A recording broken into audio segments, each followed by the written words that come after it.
Hi, my name is Sara Farber. I'm a toy and game inventor. My inventing partner is my husband, Brian Wilson, and our company is Galactic Sneeze. I'm here today to play the United Inventors Association Toy Hub Trivia.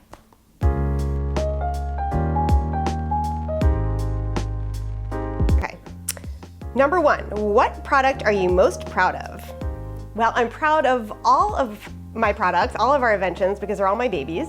The product I'm most proud of that we licensed to another company that actually came to market, because you'll find that everything you license doesn't always come to market, but the first one we licensed that actually hit store shelves is a game called Goat Yoga Party Game that we licensed to Kickerland, who were great partners. And I was really proud of this one because we saw this activity out in the world that people were doing, where they were doing yoga with goats. And so we thought there's got to be a way to take this and bring it into your home in a box. So we came up with Goat Yoga Party Game, and it comes with this like ridiculous inflatable goat that's really fun. And one of the benefits is it won't pee on your mat or fall asleep while you're doing yoga with it. One of the really cool things about Goat Yoga Party Game is it was in really big retailers. And so that was very exciting for us. When we walked into Bed Bath & Beyond or Paper Source, there it was on the shelf. And so it was very exciting and very fulfilling. Question 2. What is a third-party license and does it affect your royalty?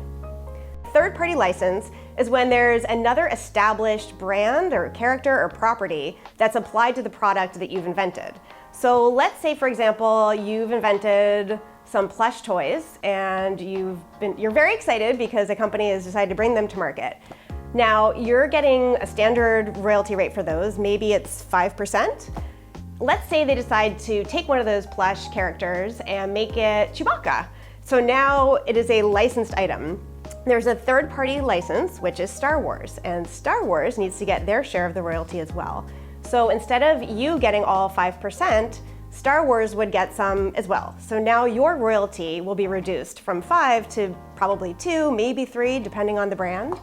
And so you're taking home less of the profit. You're sharing it with Star Wars. By your royalty getting reduced, you're taking home less of the profit. However, a very popular brand applied to a product is amazing because that's going to boost sales. So we actually developed 3 licensed games with Spin Master. It was a Netflix party game, a Curb Your Enthusiasm party game, and a Love is Blind game. We knew in that scenario going into it that we were developing them specifically for those brands, and we were very excited to do so. And those are third-party licenses as well. Question 3, are trademarks important? Trademarks are very important if you are developing a product that you yourself are going to bring to market.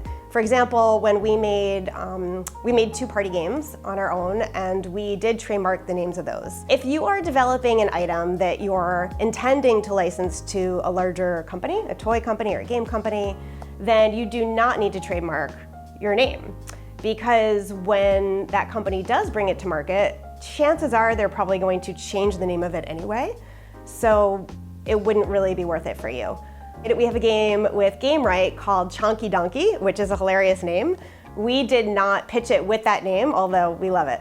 So it worked out. However, it's important for you to do due diligence and research the name that you're pitching it with before you bring it to the company. Let's say you have an item called Happy Fun Ball. You want to make sure that the name Happy Fun Ball is available and that you're not pitching them something that already exists on the market.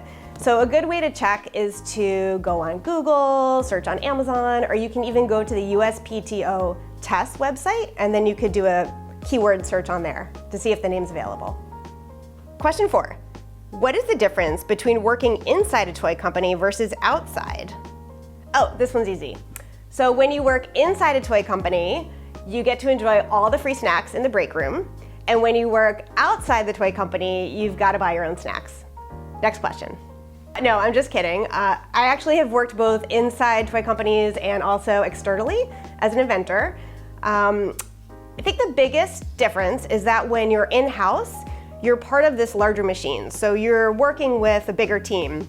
I was on the content design side of things, and I worked with toy designers, electronic engineers, mechanical engineers, marketing teams, sales teams. So you have these perspectives from all these other people when you're sitting around a table. You know what the price points are that the team is trying to fill. So marketing might say, we're looking for a $19.99 plush for this brand and 3 items and an assortment at $9.99. So you have a very specific goal. Now, when you are off on your own externally, you don't really know exactly what the company is looking for. You might be feeling in the dark a little bit.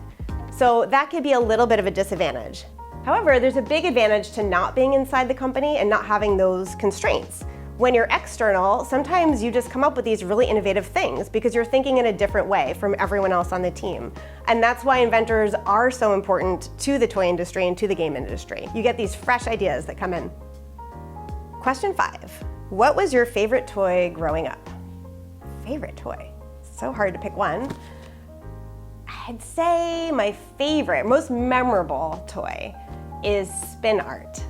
I remember making my own little art studio, and I absolutely loved how cool it was. It's so simple, but yet so clever how it would just spin, and you'd put the paper down, and it was so satisfying to squeeze the little tubes to splat the paint onto the paper. And then when you were done, you'd end up with these really cool paintings that felt like one-of-a-kind art pieces. So I really love that. I have fond memories of it. And what's really special is that many, many years later, I have a daughter and I got her a spin art and she loved it for all the same reasons. And in fact, she would take the paintings when she was done and hang them up all over our living room and then charge us admission to come to her gallery.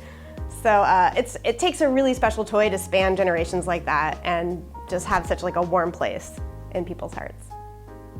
What advice do you have for new inventors? What advice do I have for new inventors? I have so much advice.